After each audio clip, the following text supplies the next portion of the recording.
Stone Barrington woke earlier than he should have and was, for a moment, disoriented. Sunlight was streaming through a 2-inch gap in the drawn curtains of the room, and he never slept with curtains drawn, except in England. He sat up in bed. He was indeed in England, in the house called Windward Hall that he had owned for some years. He had landed in the early evening in the Strategic Service's Gulfstream 600, on which he had caught a ride from Teterboro, New Jersey. The company jet was in England or Europe on almost a weekly basis, and the private runway on his land was long enough to accommodate it for landing and takeoff. It was a convenient way to commute between his New York residence and his house in England. He looked at the bedside clock, a little after 6 a.m. He fell back onto his pillow, tried for another hour of sleep, and failed. He had come alone to England, so there were no opportunities of an erotic nature to keep him occupied until the kitchen was open for business, and he was hungry. He got out of bed, flung open the curtains in the room, and then got back into bed with yesterday's crossword puzzle, which he had not finished.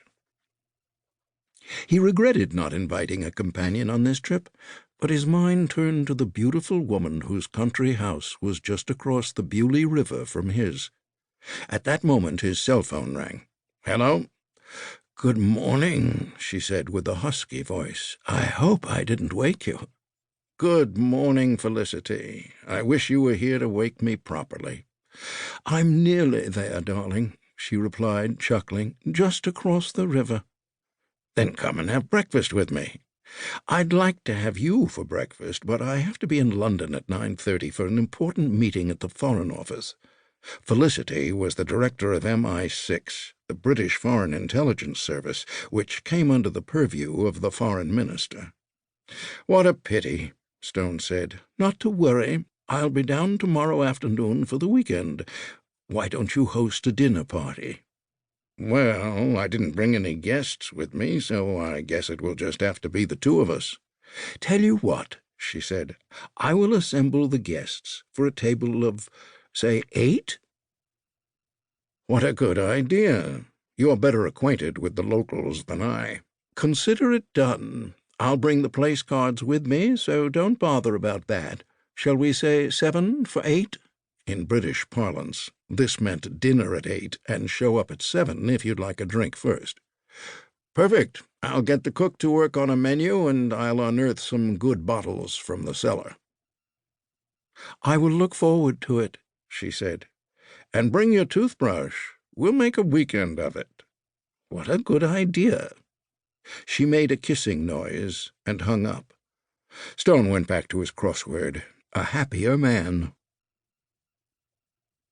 The following evening, in his Royal Yacht Squadron mess kit, essentially a tuxedo with a short naval-style jacket and the appropriate insignia, Stone inspected the beautifully set table in the small dining room, then went to the library, where drinks would be served. It was about 3 minutes past 7 when he heard the doorbell, and a couple of minutes later Dame Felicity Devonshire entered the library, followed by 3 couples. One he recognized as Felicity's boss, the foreign minister, Sir Oswald Towne, and his wife, Lady Towne. Another was a younger man in a proper naval mess kit, sporting quite a lot of braid, and his apparent wife. The third couple looked familiar. "Stone," Felicity said, "of course you know Sir Oswald and Lady Towne, Ozzy and Deirdre." They all shook hands. "And this is Admiral Sir Timothy Barnes and Lady Barnes, Tim and Kate." More handshaking. "Tim is the First Sea Lord," Felicity added. Hands were shaken. Stone knew that that post was the Royal Navy equivalent of the American Chief of Naval Operations. "And," Felicity said, "I don't know if you've met the newly elected Commodore of the Royal Yacht Squadron, Derek Drummond, and his wife, Hildy." Drummond was also dressed in a squadron mess kit, which should have been a clue.